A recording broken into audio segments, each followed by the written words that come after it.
مکہ معظمہ سے ایک منزل کے فاصلے پر ایک کنواں موجود ہے جس کو حدیبیہ کہتے ہیں، جہاں مشرکین مکہ اور مسلمانوں کے درمیان ایک ٹریٹی ہوئی، ایک معاہدہ ہوا، ایک صلح ہوئی جس کو صلح حدیبیہ کہا جاتا ہے۔ ناظرین، خندق کی جنگ جیتنے کے بعد ایک رات رسول اللہ صلی اللہ علیہ وسلم نے ایک خواب دیکھا کہ وہ اور ان کے صحابہ مکہ کا طواف کر رہے ہیں۔ آپ صلی اللہ علیہ وسلم اگلے ہی دن 1500 لوگوں کے ساتھ مکہ کی طرف روانہ ہوئے۔ ابھی راستے میں موجود تھے کہ آپ علیہ الصلوۃ والسلام کے لشکر کو روک لیا گیا۔ ایمبیسڈر سے کہا گیا کہ ہم صرف عمرہ کرنے کے لیے جا رہے ہیں، یہ اطلاع اپنے لوگوں کو دے دی جائے۔ وہ بندہ واپس گیا اور مکہ والوں سے کہا، میں نے روم کے بادشاہ کیسر کو دیکھا ہے، اور میں نے ایران کے بادشاہ کسرا کو دیکھا ہے، اور میں نے یمن کے بادشاہ نجاشی کو دیکھا ہے، لیکن قسم ہے اس ذات کی کہ میں نے اتنا خوبصورت کوئی شخص نہیں دیکھا جتنا محمد ہے۔ کیا تم اس شخص کے ساتھ جنگ کرنے جا رہے ہو جس کے فالوورز وضو کے پانی کو بھی زمین پر گرنے نہیں دیتے بلکہ اپنی ہتھیلیوں میں سما لیتے ہیں؟ ایسے لوگوں سے جنگ کرنا ناممکن ہے۔ آف کورس انہوں نے اس بات سے جواب دے دیا، انہوں نے انکار کر دیا۔ اس بات پر آپ صلی اللہ علیہ وآلہ وسلم نے حضرت عمر رضی اللہ تعالیٰ عنہ کی ڈیوٹی لگائی کہ جاؤ اور جا کر ان سے بات کرو۔ حضرت عمر رضی اللہ تعالیٰ عنہ نے فرمایا کہ میرا قبیلہ اتنا مضبوط نہیں ہے اور نہ ہی مجھے وہاں پر کوئی پروٹیکٹ کر پائے گا۔ آپ اس طرح کیجئے کہ حضرت عثمان رضی اللہ تعالیٰ عنہ کو بھیجیں۔ عثمان بنو امیہ سے تھے اور بنو امیہ اس وقت کا سب سے مضبوط قبیلہ مانا جاتا تھا، سب سے مالدار قبیلہ مانا جاتا تھا۔ آپ عثمان کو بھیج دیں تاکہ عثمان کے رشتہ دار اس کو پروٹیکشن دے سکیں۔ حضرت محمد صلی اللہ علیہ وسلم کو یہ بات پسند آئی۔ آپ نے حضرت عثمان کو بھیجا اور فرمایا، عثمان جاؤ ان سے بات کرو۔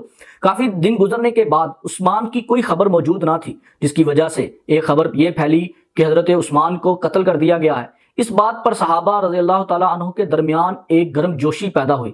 انہوں نے آپ صلی اللہ علیہ وسلم کے ہاتھ پر بیعت کی، اور یہ بیعت ایک درخت کے نیچے کی گئی جس کو رضوان کہا جاتا ہے۔ انہوں نے فرمایا کہ ہم اپنی جان کی بازی دے دیں گے، لیکن یہ تمام مس انڈرسٹینڈنگ تھی۔ کچھ ہی دیر کے بعد حضرت عثمان واپس آ چکے تھے، لیکن اس سے مکہ والوں کو ایک سٹرونگ میسج یہ چلا گیا کہ اب یہ لوگ پیچھے ہٹنے والے نہیں ہیں۔ اتنی ٹف سچویشن میں مسلمانوں اور کافروں کے درمیان ایک ایگریمنٹ سائن ہوا۔ یہ ایگریمنٹ لکھنے والے علی ابن ابی طالب تھے، اور اس کے اندر ایک جو بہت بڑا ایشو کریٹ کیا گیا وہ یہ تھا کہ محمد الرسول اللہ نہیں لکھا جائے گا بلکہ محمد بن عبداللہ لکھا جائے گا۔ اور آپ علیہ الصلوۃ والسلام نے علی سے کہا، علی میرے نام کے آگے سے رسول اللہ مٹا دو۔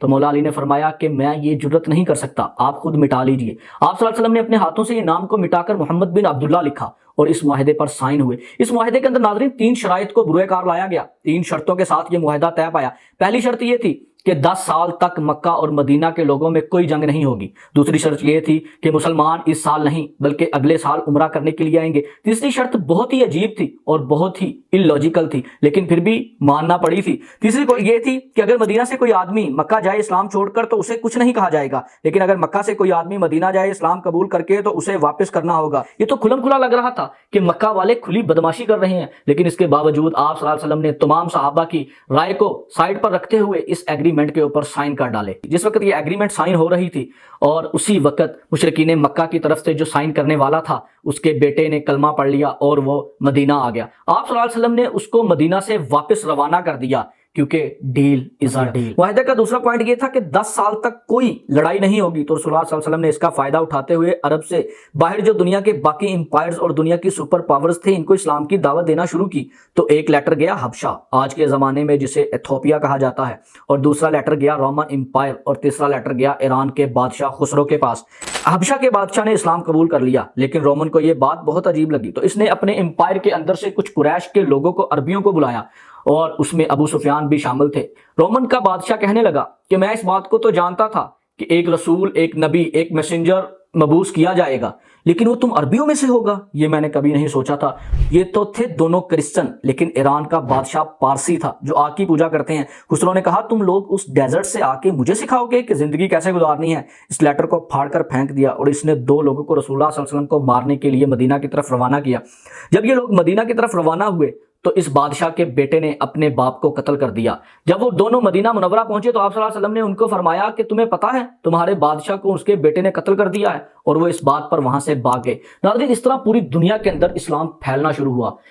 پوری دنیا کے اندر جب اسلام پھیلنا شروع ہوا تو پھر ان کی نظر ایک چیز پر گئی، اور وہ تھا خیبر۔